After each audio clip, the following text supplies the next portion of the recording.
की तरफ से मैं बहुत संक्षेप में छोटी सी बात आपसे अपील करना चाहती हूं। जो कौम अपनी बड़ाई करती रहती है, अपना आत्मचिंतन नहीं करती, उसकी गति रुक जाती है प्रगति की। पहले भी बात कही गई, लेकिन मैं 3 चीजों की तरफ आपका ध्यान दिलाना चाहती हूं। हमारी युवा पीढ़ी बड़ी आकर्षित हो रही है।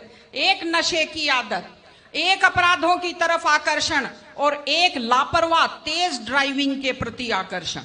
महिलाओं के नाम से लॉटरी डाली एप्लीकेशन लगाते हैं और महिला जो घर की लक्ष्मी होती है उसका नाम बाजार में दारू के ठेके के ऊपर लिख देते हैं। एक खास चीज जो मैंने देखी बड़ी नकारात्मक, अपनी अपनी जाति के अपराधियों का पक्ष लेना शुरू कर दिया है। सबने पितर बना दिया है अपनी अपनी जाति के अपराधियों को। ये अपराधी खुद बर्बाद होते हैं और अपने पीछे पूरी युवा पीढ़ी को बर्बाद करते हैं। मैं आपको एक उदाहरण देती हूं।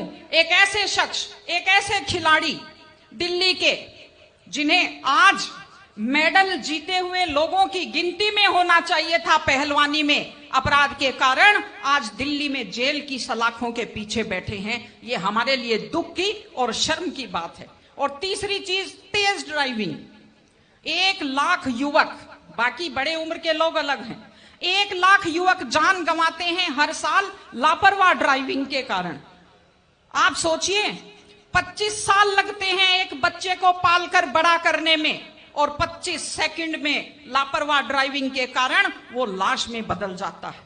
क्या बीतती होगी उस मां के ऊपर जो अपने जाते हुए बेटे की पीठ देखती है और आते हुए बेटे का मुंह नहीं देख पाती। आप लोग क्या सोचते हैं?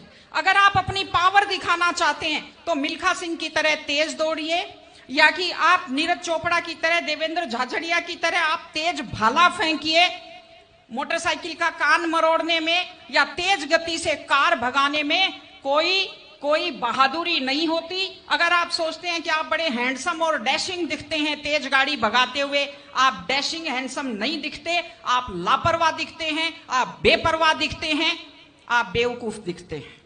इसलिए कम से कम सड़क पर जब भी गाड़ी चलाएं, आप ध्यान से गाड़ी चलाइए। आपकी जिंदगी आपके माता पिता की भी है। एक छोटी सी चीज और कहना चाहती हूं। हमारे बुजुर्ग हमें जब पालते हैं, जो लोग खेती से बच्चों को पढ़ाते हैं, जो लोग छोटी आमदनी में बच्चों को पढ़ाते हैं, उनकी पूरी उम्र खप जाती है अपने बच्चों की जिंदगी बनाने में। और उसके बाद दुख का विषय है, बड़ा पीड़ादायक सीन मैं कई जगह देखती हूं कि एक माँ बाप मेहनत करते हुए हाथों में आइटन पड़ जाते हैं, एड़ियां फट जाती हैं, कपड़े मैले फट जाते हैं, और उसके बाद जब बेटे को पढ़ा लिखा कर तैयार करते हैं, उसके बाद पढ़ी लिखी बड़े घर की थोड़ी बेटी आ जाती है तो माँ बाप की तरफ ध्यान नहीं देते। आज हमारे 60-70% घरों में हालत यह है कि बुजुर्गों को रोटी तो मिल रही है लेकिन इज्जत से रोटी नहीं मिल रही। इस चीज को बदलने की जरूरत है। माँ बाप, मैं आपसे कहती हूं, जैसी भी परिस्थिति होती है, माता पिता आपको राजकुमार की तरह पालते हैं। आपकी भी ड्यूटी है, जैसी आपकी हैसियत है, बुढ़ापे में उनको बादशाहों की तरह से रखिए, उनकी सेवा कीजिए, उनका सम्मान कीजिए।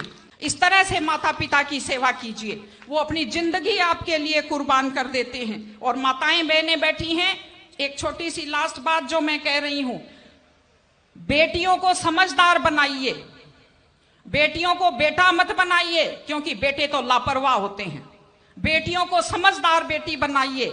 जब वो घर से बाहर जाती है तो उसको समझाइए कि वो साथ अपने घर की इज्जत लेकर के जाती है। बेटियों को समझाइए कि कैसे लोग मीठी मीठी बातों का जाल लेकर शिकारियों की तरह से घूमते हैं। और अपनी बेटी को संस्कार दीजिए कि वो जिस घर में जाए अपने सास ससुर की सेवा करे। आजकल मैंने नया ट्रेंड देखा है, बेटियां माँ मम्मी की तो बहुत चिंता करती है लेकिन सास की चिंता नहीं करती हैं।